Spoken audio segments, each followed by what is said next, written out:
नमस्कार साथियों, आपका हमारे चैनल ड्रीम तक पे स्वागत है। आज के इस सेशन में हम बिहार सिविल कोड का सेट प्रैक्टिस एनालाइज करने वाले हैं, जो क्लर्क, रीडर, स्टेनो और प्यून के लिए आवश्यक है। इस सेशन में हम इंग्लिश लैंग्वेज का एनालाइज करेंगे। यह टेस्ट सीरीज नंबर 5 है और वॉल्यूम 3 है। यदि आप इससे पहले का टेस्ट सीरीज देखना चाहते हैं तो चैनल के डिस्क्रिप्शन बॉक्स में या चैनल के प्लेलिस्ट में जाएंगे, आपको वहाँ वीडियो क्रम वाइज डाला गया है, आप वहाँ से पूरे वीडियो को देख सकते हैं। तो आइए चलते हैं सवाल की ओर। इसमें पहला सवाल है आपका, select the most appropriate word to fill in the blanks. यहाँ खाली स्थान दिया गया है, आपको भरना है। ठीक है, बोला गया है carbohydrates are so called because they blank carbon, oxygen and hydrogen. ठीक है, तो यहाँ पे देखिए बोला गया है कार्बोहाइड्रेट बोला जाता है क्योंकि जो है कार्बन, ऑक्सीजन और हाइड्रोजन से मिलकर क्या होता है, बना होता है। तो यहाँ पे आपका ऑप्शन ए में कंसिस्ट है, ये भी सही है। और आपका कंटेन, इसका भी अर्थ होता है रखना या मौजूद होना, तो ये भी आपका ऑप्शन सही है। ठीक है, कोडिफाई मतलब कोड आप समझते होंगे, संकेत, तो इसका हिंदी हो जाएगा आपका सांकेतिक। ठीक है, आप जिसका हिंदी नहीं जानेंगे आप उन चीज़ों को लिखते जाएंगे। ठीक है, लैकोनिक का अर्थ होता है संक्षेप। ठीक है, तो ये दोनों तो ऑप्शन होगा ही नहीं, बी और सी। आपका ऑप्शन ए और डी में कोई एक होगा। तो हम जानते हैं कि कंसिस्ट जो है अपने साथ ऑफ लेता है। ठीक है, तो कंसिस्ट का प्रीपोजिशन ऑफ है, तो यहाँ पर यदि हम कंसिस्ट ऑप्शन भरते हैं तो हमारा यहाँ पे जो है ऑफ नहीं है, तो इस वजह से हम ऑप्शन ए को सही आंसर नहीं मानेंगे। सही आंसर मेरा हो जाएगा आपका ऑप्शन डी।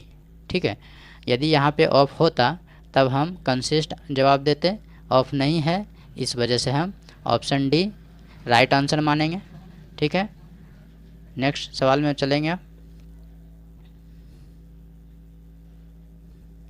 दोस्तों, यदि आप चैनल पर नए हैं तो चैनल को ज़रूर सब्सक्राइब कर लें, क्योंकि आपके पास आने वाला कंपटीशन एग्ज़ाम के लिए जो भी वीडियो चैनल पर अपलोड किया जाएगा उसका अपडेट आपको मिलते रहेगा। जिन्होंने चैनल को सब्सक्राइब करके रखा है उसको तहे दिल से धन्यवाद, और वीडियो को आप ज़रूर लाइक कर दें। ठीक है, अब चलते हैं सेकंड नंबर सवाल में। इसमें बोला गया है select the most appropriate synonyms of the given word. Synonyms बताना है आपको। ऑस्टेंटियस, ऑस्टेंटियस का अर्थ होता है दिखावा। ठीक है, या आडंबर। ठीक है, तो यहाँ पे आपका ऑप्शन ए ही सही हो जाएगा, सोई, इसका भी अर्थ होता है दिखावा। ठीक है, तो राइट आंसर हो गया आपका ऑप्शन ए। बाकी सभी ऑप्शन को हम जान लेते हैं। कॉन्फिडेंशियल, कॉन्फिडेंशियल का अर्थ होता है आपका गुप्त या छिपा हुआ। ठीक है, सडन, सडन का अर्थ होता है आपका अचानक, ये आसान मीनिंग है। क्विक, क्विक का अर्थ होता है तेज, ये तो आप जानते होंगे। नेक्स्ट सवाल।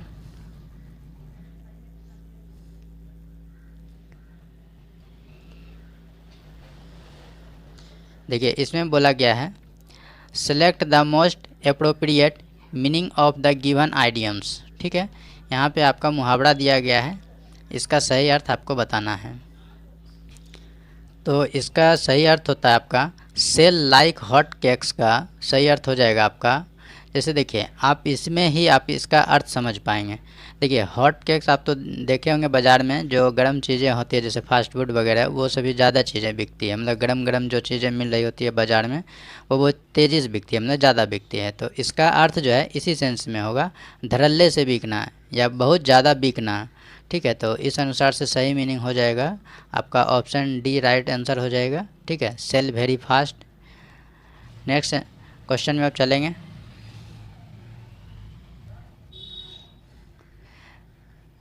दोस्तों, यदि आपको पीडीएफ की आवश्यकता है फॉर सेल्फ स्टडी के लिए तो आप पीडीएफ ले सकते हैं। पीडीएफ इस समय मेरे पास अवेलेबल है वॉल्यूम 1, वॉल्यूम 2 और वॉल्यूम 3। ठीक है, सभी में 20 सेट से ज़्यादा ही प्रैक्टिस सेट है। ठीक है, वॉल्यूम 2 आपका जो है प्यून के लिए है, और वॉल्यूम 1 और वॉल्यूम 3 कलर के लिए हैं, ठीक है।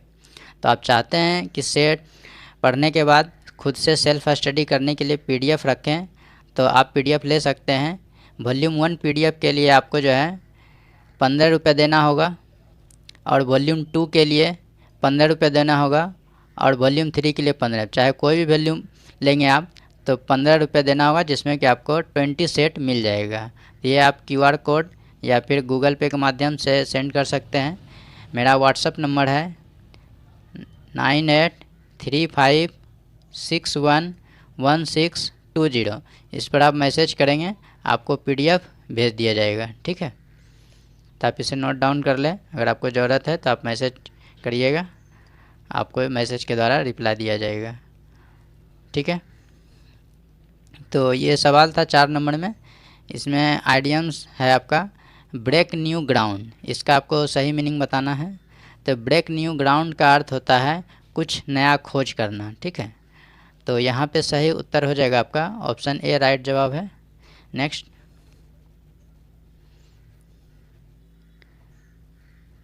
5 नंबर सवाल में देखेंगे, बोला गया है इसमें जो है पारा जम्बल्ड है, मतलब सेंटेंस को अरेंज करना है, ठीक है। तो हम यहाँ समझेंगे पहले। यहाँ पे देखिए क्या क्या बोला गया है। बोला गया है द टेस्ट प्रोसीड्योर, प्रोसीड्योर का अर्थ होता है आपका कार्य प्रणाली या प्रक्रिया, ठीक है। तो टेस्ट प्रक्रिया यहाँ पे क्या होगा, स्टार्ट होगा 10 बजे, यहाँ बोला है 10 AM in all the test centres, ठीक है। और आगे बोला है व्हेन यू इंटर, ये सभी आप आगे पढ़ लेंगे। आपको हम समझा देते हैं कि इसको रीअरेंज आप कैसे करेंगे। देखिए यहाँ पहले वाले में बोला गया है कि 10 बजे जो है सारे सेंटरों पर टेस्ट शुरू होगा, ठीक है। उसके बाद आप देखेंगे यहाँ पे बोला गया कि जब आप इंटर करते हैं टेस्ट हॉल में तो आपको एडमिट कार्ड रखना होगा, ठीक है। और यहाँ पे देखिए आगे बोला है कि you are there for required to reach the test centre by 9, तो आपको 9:30 बजे तक पहुँच जाना है। तो आप जनरली क्या कहते हैं कि यदि एग्ज़ाम 10 बजे से शुरू होता है तो आपको 9:30 या 9 बजे तक पहुँच जाना होता है। यदि 10 बजे तक नहीं पहुँच पाते हैं तो एग्ज़ाम सेंटर में एंट्री नहीं मिलता है। तो पहले जो है यहाँ पे 1 नंबर आ जाएगा, ठीक है। उसके बाद आपका 3 नंबर आ जाएगा। उसके बाद आपका यहाँ पर बोला गया है कि 10 बजे के बाद आप एंट्री लेंगे तो एंट्री नहीं दिया जाएगा, याद रखना इन बातों को, ठीक है। तो 3 नंबर में आपका ये आ जाएगा, मतलब 1, 3 और 4 इसका अरेंज होगा। 1, 3 और 4 यहाँ मिल रहा है, और लास्ट में आपको ये वाला हो जाएगा ऑप्शन 2 वाला, ठीक है। तो इसमें 1, 3 और 4 का क्रम सही रूप से बैठता है। उसके बाद चौथा तो ऑटोमेटिकली 4 नंबर में चला ही जाएगा। तो ये 2 नंबर वाला 4 नंबर में जाएगा, तो यहाँ तो सही आंसर हो जाएगा आपका ऑप्शन है। ये बस समझ के आपको रीअरेंज करना था, इसमें कुछ ज़्यादा है नहीं, ठीक है। नेक्स्ट सवाल में चलते हैं। देखिए इसमें बोला गया आपका select the most appropriate option to substitute the bold segment in the given sentence. जो बोल्ड पार्ट है उसमें एरर है, उसमें बताना है आपको क्या गलती है, ठीक है।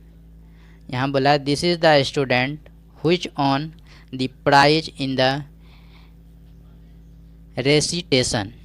रेसिटेशन का अर्थ होता है आपका प्रवचन, ठीक है, या कोई गाना या कुछ भाषण वगैरह देना, ठीक है। तो रेसिटेशन का अर्थ हो जाएगा आपका प्रवचन। अगर आप नहीं जानते हैं तो मीनिंग लिख लीजिए। यहाँ पे देखिए एरर पार्ट में आपको चुनना है कि क्या गलत है। यहाँ पे देखिए व्हिच आपका क्या है, रिलेटिव प्रोनाउन है, ठीक है, रिलेटिव प्रोनाउन है। और ये रिलेटिव प्रोनाउन किसके लिए आया है, स्टूडेंट के लिए आया है। तो स्टूडेंट क्या है, आदमी है। आदमी के लिए रिलेटिव प्रोनाउन क्या यूज करते हैं, हु का यूज करते हैं, WHO हु, ठीक है, जो के अर्थ में। तो यहाँ पे व्हिच जो है निर्जीव के लिए प्रयोग होता है। तो यहाँ पे व्हिच प्रयोग तब सही माना जाता है जब स्टूडेंट के स्थान पे कोई निर्जीव वस्तु होता है, ठीक है। तो यहाँ पे सजीव वस्तु है, ठीक है। तो यहाँ पे रिलेटिव प्रोनाउन हु आएगा व्हिच के जगह। तो यहाँ पे राइट आंसर हो जाएगा आपका ऑप्शन C, ठीक है। नेक्स्ट सवाल में चलेंगे। देखिए इस सवाल में आपका बोला गया है select the word which means the same as the group of words given. ठीक है, ये आपका जो है OWS दिया गया है, तो सही अर्थ समझ के बताना है। बोला एग्जिस्टिंग, हैपनिंग और ऑपरेटिंग इन द एयर, हवा में विद्यमान या हवा में कुछ घटित होने वाला। एग्जिस्टिंग का अर्थ होता है विद्यमान, ऑपरेट का अर्थ होता है संचालन होना। ठीक है, तो हवा के बारे में बोला जा रहा है, तो ऑप्शन आप देखेंगे। रेलिंक्विश का अर्थ होता है आपका त्याग। ठीक है, त्याग देना। ठीक है, इलॉजी का अर्थ होता है आपका प्रशंसा, तो ये सभी तो ऑप्शन होगा नहीं। एक्वेटिक, एक्वेटिक का अर्थ क्या होता है? जलचर, जल में रहने वाला है। और एरियल यही होता है हवा से संबंधित, तो राइट आंसर हो जाएगा आपका ऑप्शन सी। ठीक है, एरियल। चलेंगे हम नेक्स्ट सवाल की ओर। देखिए इस सवाल में आपका बोला गया है, ये भी आपका OWS ही दिया गया है। ठीक है, इसमें बोला गया है that which can be heard, जिसे सुना जा सके, तो उसे क्या कहेंगे? उसे हम कहेंगे ऑडिबल। जिसे सुना जा सके उसे क्या कहेंगे? ऑडिबल। ठीक है, ये आपका देखिए लीजिबल, लीजिबल का अर्थ होता है आपका पठनीय, जिसे आप पढ़ सकते हैं। ठीक है, टेंजिबल का अर्थ होता है आपका स्पर्शनीय। ठीक है, जिसे आप छू सकते हैं। इडिबल का अर्थ होता है खाने योग्य। ठीक है, आप सभी का मीनिंग लिखते जाएंगे, क्योंकि एग्ज़ाम के लिए कोई भी मीनिंग आपके लिए इम्पोर्टेंट हो सकता है। ठीक है, चलते हैं नेक्स्ट सवाल की ओर। देखिए इसमें जो बोला गया है, डायरेक्शन दिया गया है 9 से 13 के लिए। Some part of the sentences have errors and some are correct. बोला गया सेंटेंस का कुछ पार्ट गलत है और कुछ सही है, जो एरर पार्ट है उसे आपको चुनना है। तो इसमें बोला गया है आई हैव बीन, आई है, आई फर्स्ट पर्सन है, हैव लिया है। ठीक है, बिन लिया है तो वर्ब का ING फॉर्मेट में बनाया है, यहाँ तक तो सही है, कहीं भी एरर नहीं है। इन दिस ऑर्गेनाइजेशन, ये भी सही है। सिंस, यहाँ पे सिंस का प्रयोग किया है। और यहाँ देखिए 3 ईयर्स है, तो यहाँ पे समय जो है 3 ईयर्स है, ये क्या है? अनिश्चित समय है, 3 ईयर्स है। तो यहाँ पे आपको जब निश्चित समय होता तब सिंस का प्रयोग करते। ठीक है, तो यहाँ पे क्या हो जाएगा? 4 का प्रयोग होना चाहिए। ठीक है, तो यहाँ पे गलत है, तो सिंस नहीं होगा, 4 का प्रयोग होगा। ठीक है, तो सही उत्तर हो गया आपका ऑप्शन सी, इसी में एरर पार्ट है, तो राइट आंसर हो गया आपका ऑप्शन सी। नेक्स्ट देखिए इसमें बोला गया नेक्स्ट सवाल में, neither of the 2 candidates have paid this subscription. देखिए नाइदर ऑफ से जुड़ा हुआ सब्जेक्ट ऑल टाइम अपने साथ वर्ब जो लेता है वो क्या लेता है? सिंगुलर लेता है। ठीक है, नाइदर ऑफ से जुड़ा हुआ सब्जेक्ट हर समय सिंगुलर वर्ब लेगा। ठीक है, तो यहाँ पे देखेंगे सब्जेक्ट यहाँ प्लूरल है, लेकिन नाइदर ऑफ से जुड़ा है, तो यहाँ पे सिंगुलर वर्ब होगा, तो हैव की जगह हैज हो जाएगा। तो यहाँ आपका एरर पार्ट ऑप्शन बी में है, तो आपका राइट जवाब ऑप्शन बी हो गया। नेक्स्ट देखिए 11 नंबर क्वेश्चन में आप देखेंगे, बोला है वे ए वेल बैलेंस्ड डाइट, एक संतुलित आहार के बारे में बोला जा रहा है, is essential for good health. यहाँ पे देखिए संतुलित आहार के बारे में बोला गया डाइट, तो सिंगुलर है, तो यहाँ सिंगुलर भी रखा है। एसेंशियल आवश्यक, सही है, यहाँ पे कहीं भी एरर नहीं है, तो इसका राइट जवाब हो जाएगा ऑप्शन डी, नो एरर। ठीक है, आगे चलते हैं 12 नंबर सवाल में। बोला है my uncle forced my friend and I. देखिए यहाँ पे माई जो दिया है ये क्या है? ऑब्जेक्टिव केस है। ठीक है, तो इसके साथ जितना भी जुड़ेगा सब्जेक्ट वो सारा का सारा क्या जाएगा? ऑब्जेक्टिव में ही जाएगा। तो यहाँ पे जब ऑब्जेक्टिव केस हुआ, लेकिन आई जो है यहाँ पे सब्जेक्टिव केस दे दिया है, तो यह आपका एरर हो गया, तो आई चेंज होकर क्या बन जाएगा? मी, तब ये आपका राइट होगा। ठीक है, तो यहाँ पे एरर पार्ट आई में है, अर्थात ऑप्शन बी में है, तो आपका राइट आंसर हो जाएगा ऑप्शन बी।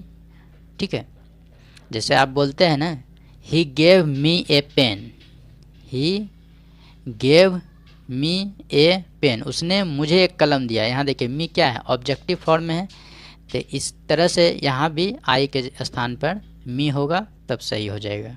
ठीक है, अगर आपको किसी तरह का प्रॉब्लम लगता है तो आप कमेंट कर सकते हैं, आपको नेक्स्ट सेट में और भी चीज़ें बताई जाएंगी जिससे आपका हर कन्फ्यूजन दूर हो जाएगा। ठीक है, नेक्स्ट सवाल।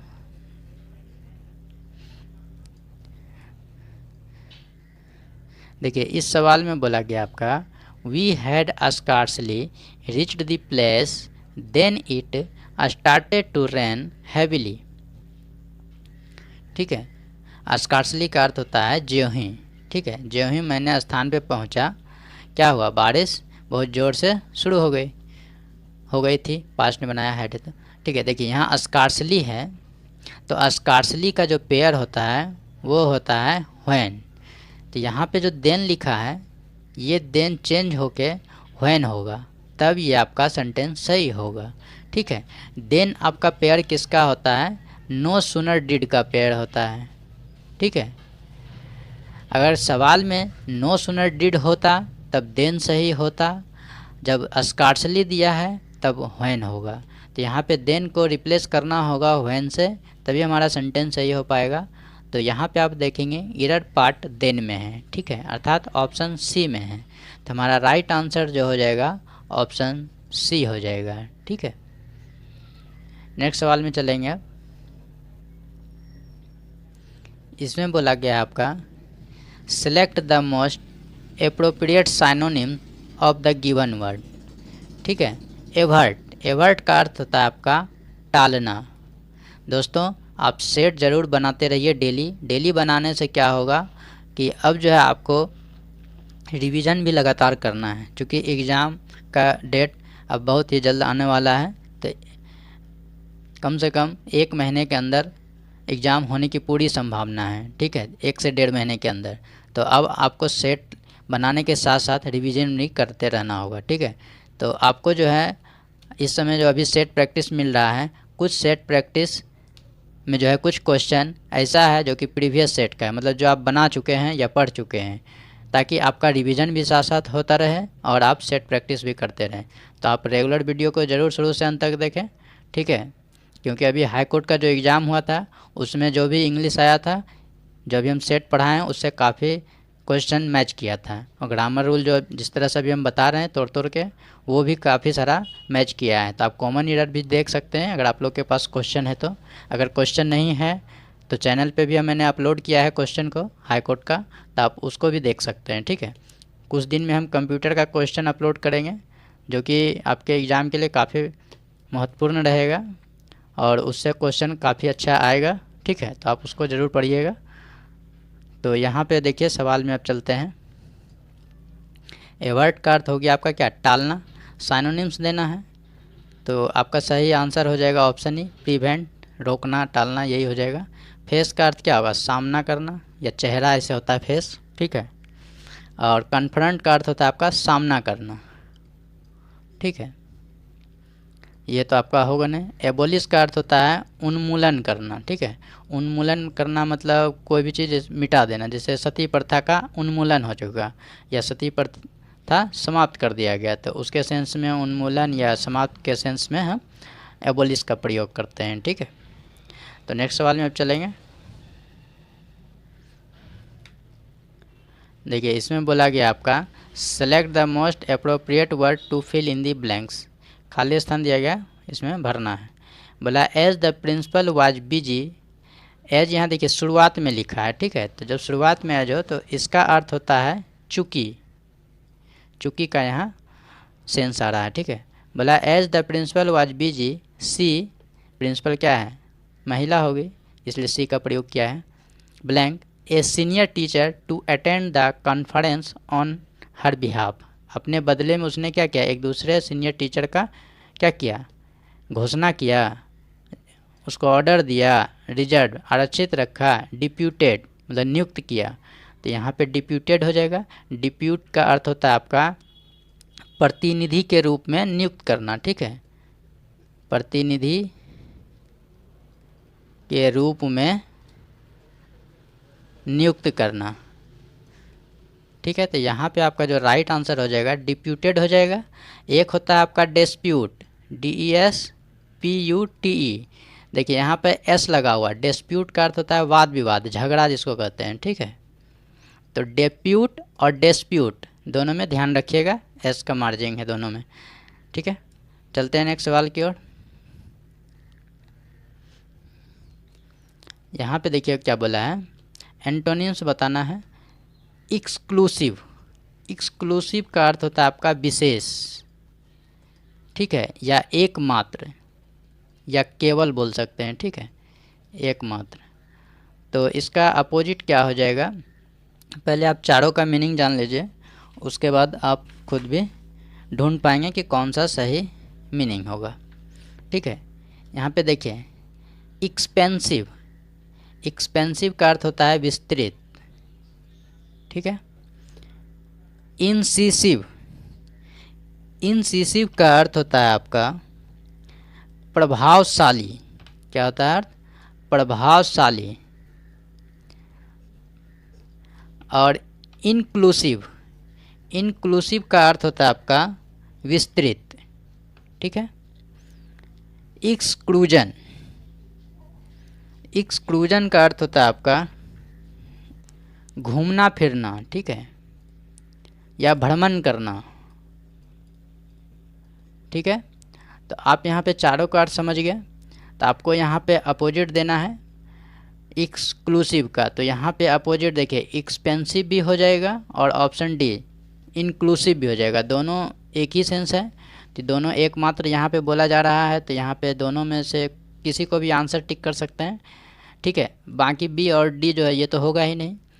तो यहाँ पे देखिए एक्सक्लूसिव का ज़्यादा क्लोज मीनिंग एंटोनिम्स में इंक्लूसिव होता है, तो यहाँ पे राइट आंसर है ऑप्शन डी मान लेंगे। जब ये ऑप्शन नहीं होता इंक्लूसिव तब एक्सपेंसिव दे सकते थे, ठीक है। एक्सपेंसिव यहाँ पे आप मीनिंग देखेंगे EXPANSIVE लिखा हुआ है, ठीक है, विस्तृत। एक और एक्सपेंसिव होता है, उसका मीनिंग इस तरह से होता है EXPENSIVE। इस एक्सपेंसिव का अर्थ होता है आपका खर्चीला, ठीक है। दोनों एक्सपेंसिव है, दोनों का मीनिंग ध्यान रखेंगे, यहाँ पे ई होता है और यहाँ पे ए होता है, कंफ्यूज नहीं करेंगे, दोनों का अर्थ अलग है बल्कि बोलने में सेम मीनिंग है, ठीक है। तो इसका आप राइट आंसर जान चुके हैं, ऑप्शन डी होगा 16 का। चलते हैं नेक्स्ट सवाल की ओर।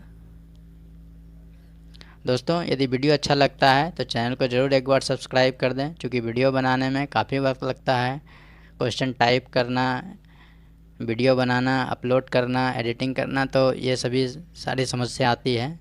आप तो 10-15 मिनट में पढ़ लेंगे, लेकिन इसके पीछे हमारा 4 से 5 घंटे का वक्त होता है। तो कम से कम इन काम के लिए आपकी थोड़ी सी सराहना है, आप ज़रूर लाइक और सब्सक्राइब करिए, इससे हमें मोटिवेशन मिलता है, ठीक है। और भी आपके एग्ज़ाम के लिए इसी तरह से हम कंटेंट लाते रहेंगे, जिस भी टॉपिक पे आपको प्रॉब्लम होगा आप बताएंगे, उस टॉपिक पे हम वीडियो लाएंगे, ठीक है।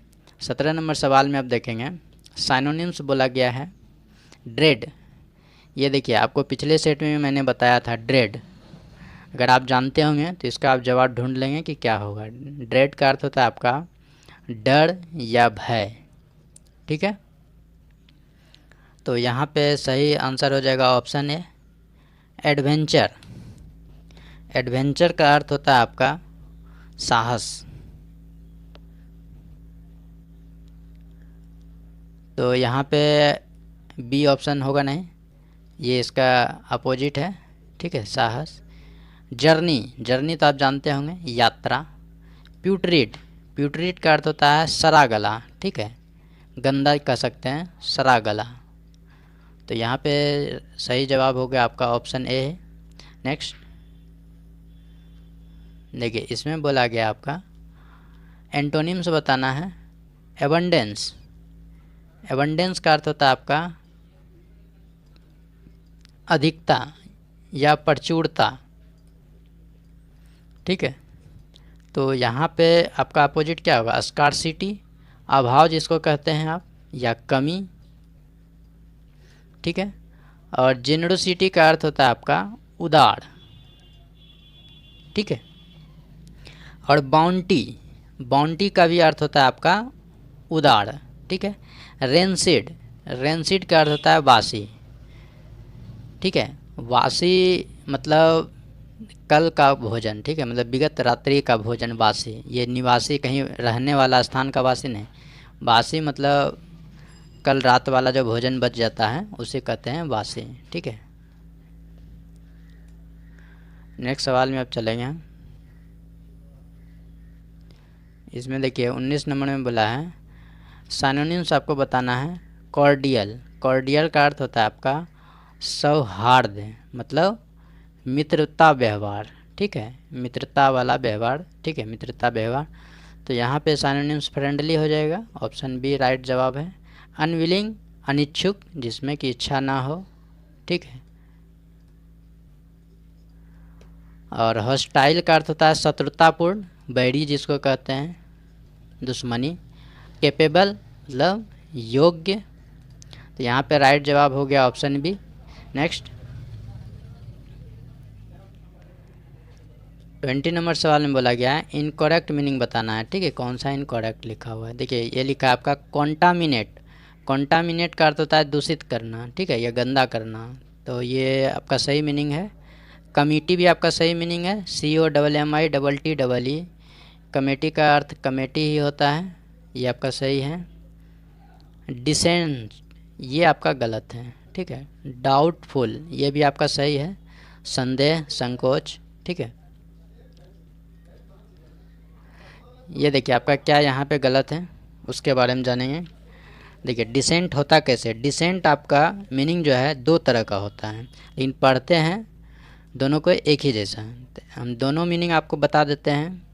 एक मीनिंग होता है आपका DISSENT, ठीक है, एक ये डिसेंट होता है, और एक होता है ये आपका मीनिंग DESCENT, ठीक है।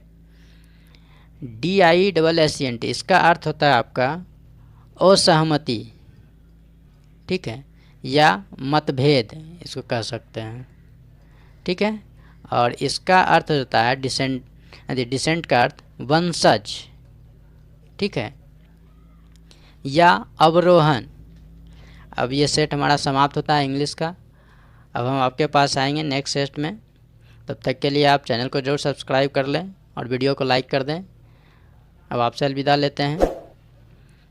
वीडियो को शुरू से अंत तक देखने के लिए आपको बहुत बहुत धन्यवाद।